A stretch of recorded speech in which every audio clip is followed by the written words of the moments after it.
Hey everyone, welcome back to the Daily Gold Podcast. Today we're speaking with Greg Weldon of Weldon Online. He produces research for the sophisticated investor and trader, and Greg's actually a registered commodity trading advisor, an author, and a former commodities trader himself. We'll hear all about that at the end of the interview. Greg, it's great to have you on. How are you doing today? I'm doing great. Thanks so much for having me. It's my pleasure. Oh well, it's great to have you on. I'm really pleased to get your thoughts here on the precious metals. And I'd like to start off. I know this is kind of a big picture question, maybe not best for a first question, but in the last week or so, I've kind of been wondering if, in terms of gold, to use the summer analogy, are we in summer 2008 right now or October 2008? I mean, so what are your thoughts on that? And I guess in the context of the reversal we saw today.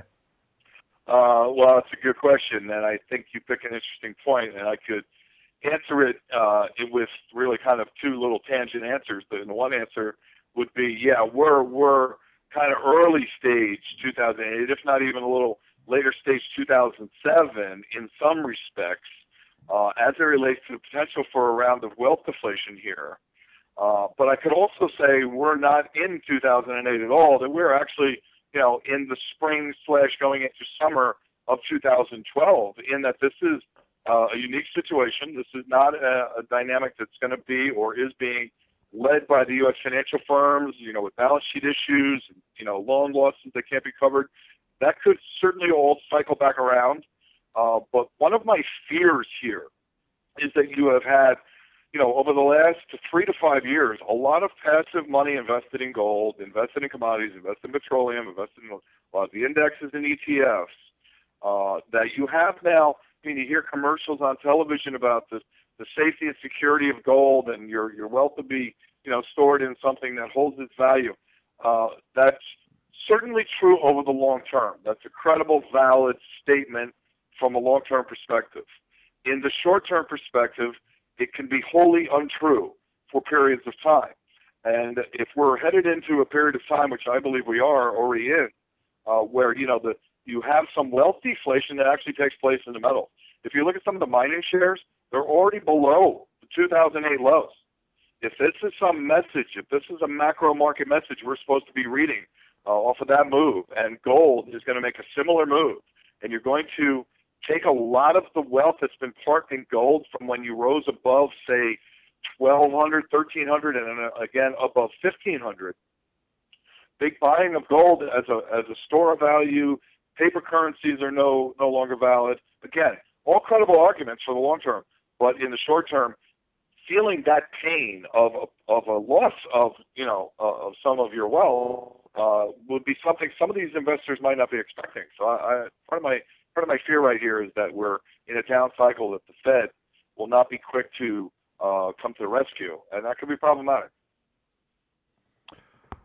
Right. Excuse me. Yeah. To follow up on that, I mean, it's interesting to me because looking at a lot of technical and sentiment indicators, as far as the precious metals complex, I mean, things are almost at 2008 levels. So I mean, the contrarian in you sees that, and everybody's bearish, of course, and the weak hands are getting out, and so the contrarian would say, okay, now it's the time to buy. But I mean, as you say, there's fundamental factors out there, regarding the euro crisis, and the fact that the Fed is standing pat for now. I mean, how do you juggle all those things as far as being a trader and advising people when is the correct time to get in as far as risk reward, and when is it the correct time to be cautious? Well, it requires, pretty constant oversight, that's for sure, because things change so quickly. Markets have become very volatile in the fact that a lot of information is available now to people, and people are quick to get it and quick to react to it, trading on platforms and whatnot. So, the environment has changed to the degree that sentiment changes quickly and more violently. But having said that, the macro trends are the macro trends, and they really remain powerful enough to remain as trends. And one of the things that I see here that is different from the experience when we had a big dip in gold in 2008 is the central banks had a lot of flexibility. The Fed had, at that point, seemingly unlimited room in their balance sheet From here, having already expanded the balance sheet to $3 trillion, the math means that if you want the same percentage bang for your buck, you have to actually produce nominally greater amount of money, of actual dollars. The political situation is prohibitive to some degree, and with gas prices still at $4, with an election year, and you haven't seen a great degree of pain yet in the equity market in the U.S. It's going to be difficult to see how the Fed would be seen as coming back into play very quickly, like they were able to in 2008.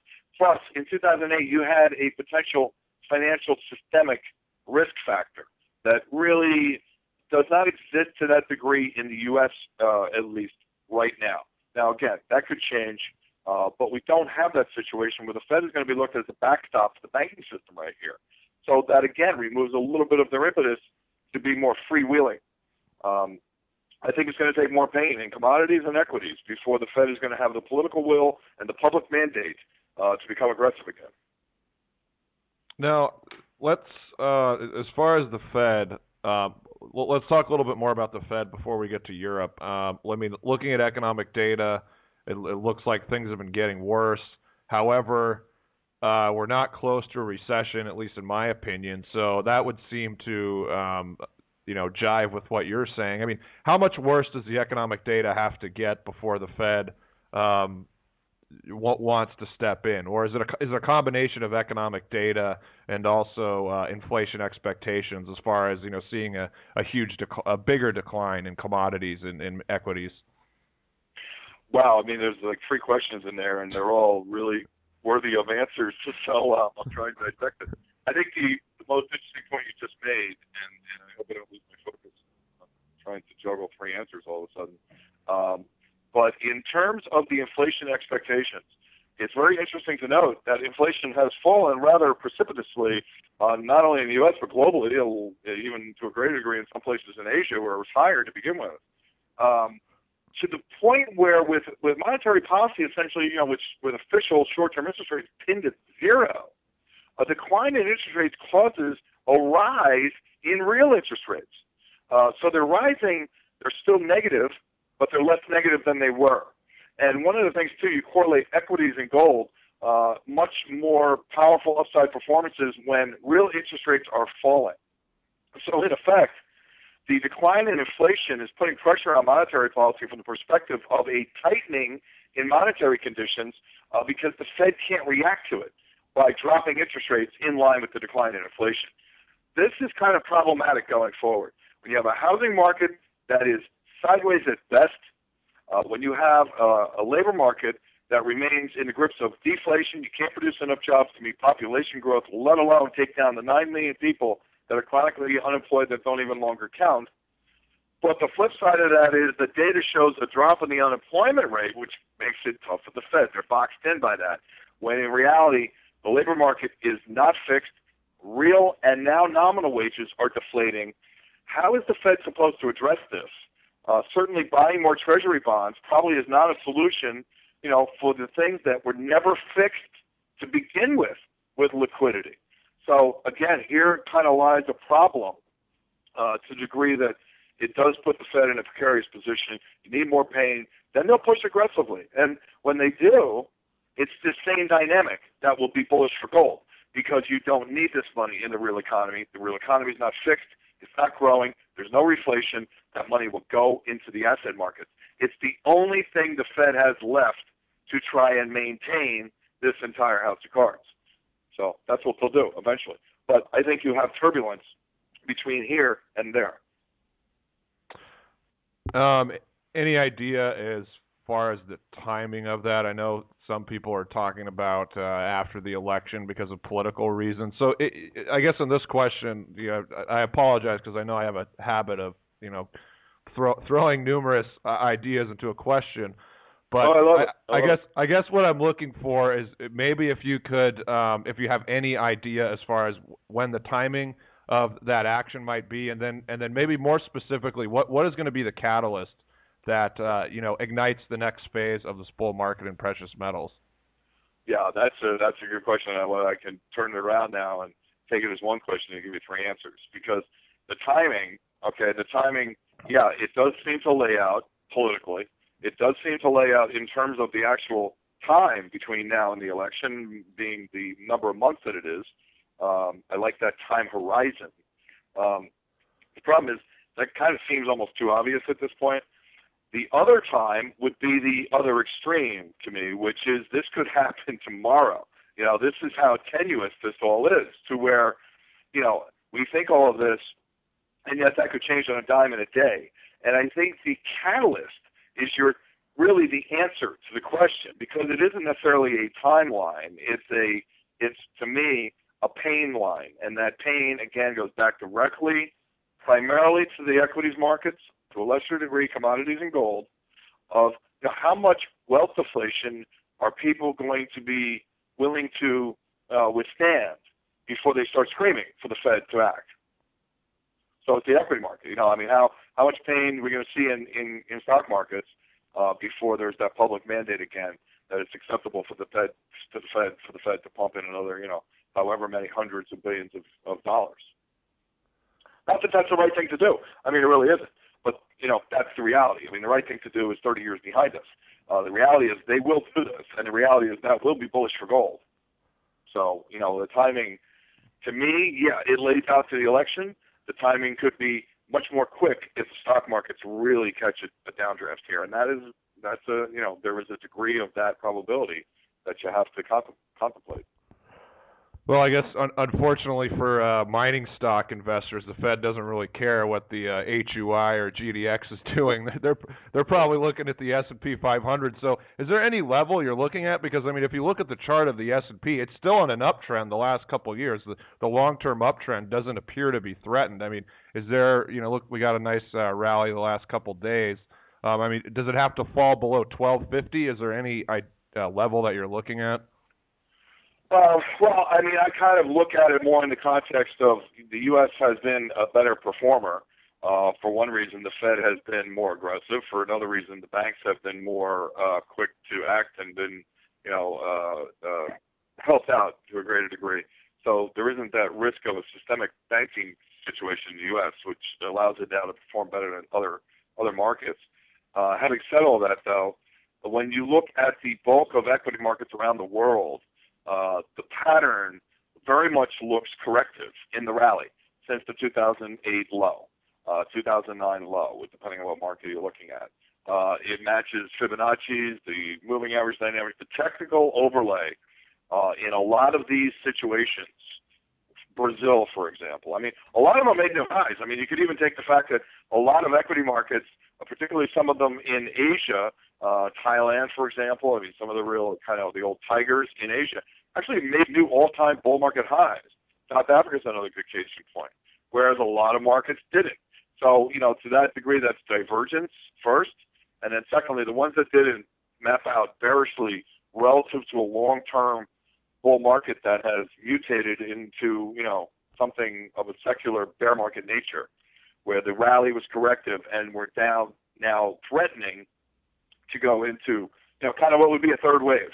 You had wave one in 07 to 09. You had, your second wave, your corrective wave, and now you're looking at your third wave down, which would, theoretically, be the bigger wave. So this is the risk. The risk is that the equity markets get out of control to the downside, and the Fed doesn't act quick enough or forcefully enough, and that could create some kind of sense of panic that drives people into gold, pretty forcefully.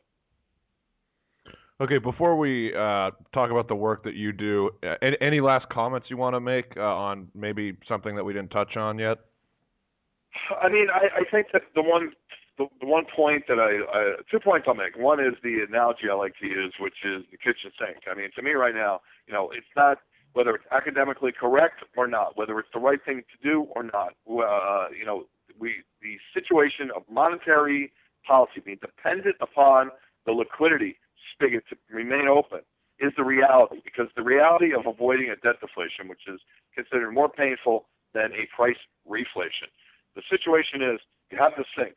The drain, which is open, is represented by sovereign debt, the macro deflation, the continued labor market wage deflation, these kinds of things globally. And the faucet is the central banks. The water level in the sink represents asset prices, commodities and equities.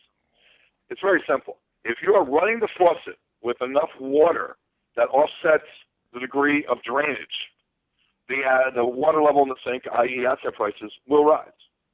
If you shut that water off, the drain is wide open, and asset prices will recede. And this is where we're at. We're at a point now where, in large part, the faucets are off. They're off in Europe. They're off in the U.S. Even, Japan, big situation with Japan. We haven't talked about major risk point, Japan. So you have three major central banks with the faucets off. So the risk is that asset prices will recede if the drains remain wide open. That's one. Two would be that really the end game here is that there really has never been more uncertain whether it results in a hyper-reflation or kind of a collapse into a debt deflation has never been really more unsure. Within that same context, though, what is certain is the amplitude of volatility will continue to expand. You will get more push from central banks, will create more of this, asset price reflation, and you will have more of the macroeconomic deflation as, things are not fixed by that. It merely is an asset price reflation, which will cause more macro deflation. You're going to have both in greater volumes. So that's the degree of certainty you can count on. Yeah, the degree of certainty is that many things are so uncertain, I guess. So, it's, you're likely to get both endgame scenarios to some degree. And, this is what makes gold exciting. This is what makes stocks risky. They've become correlated. You've commoditized the stock market to a large degree, and they've been correlated. And, this is why when you see the HUI break down from a multi-decade bull market against the equity, against the S&P, it's troubling to the degree of what that could be telling you could be in store for gold. On the back of, kind of a wealth deflation that's linked to the fact that the faucets have been turned off and that drain is draining water out of the sink. And a lot of that water, when you look at individual investors out there, that water used to be, equity water, stock market water. Now there's a larger degree of that water that's gold, that's bullion. So, that kind of creates its own little risk. And I'm troubled by that because longer term, I'm still remain very bullish on gold. And like I said before, the bottom in gold in this move, which I think will be lower than we are now, 15 a quarter, obviously key technical support. It's a triple bottom. It's very clear on the charts. Same 2650-ish level in silver, same thing. You get below that levels, you can run gold down to 1300 without really a hell of a lot of support. That's a pretty big move. You get down to there, people are going to be feeling some pain for sure. But longer term, again, still very bullish, and that turning point could come quickly when it happens. So you really need to be watching. Okay, Greg. Well, before we close, could you tell our listeners about the work you do and how they can subscribe? Sure, I'd be happy to. Your listeners are all invited to come for a 30-day free trial to all of our research products at www.weldononline.com, WELDON online.com. We do the money monitors, our flagship product. It's global macro. We talk about all of this. We wrote about Japan today, Europe and the U.S. last week. Really global focus on countries and macroeconomics, and then tying it to the markets, including strategies. Being long the dollar here. Which currencies do we short? Which fixed income markets do we like? Are we short the equity markets in Europe? Are we short the industrial metals? So on and so forth. The other products, the metal monitor, which is gold and silver focused, and the ETF playbook, which is obviously ETF focused, but also in the context of currency and commodity ETFs as well from a portfolio perspective. We also run a CTA. We manage we have two different managed account programs, our macro discretionary program and our non-leveraged long-short commodity program.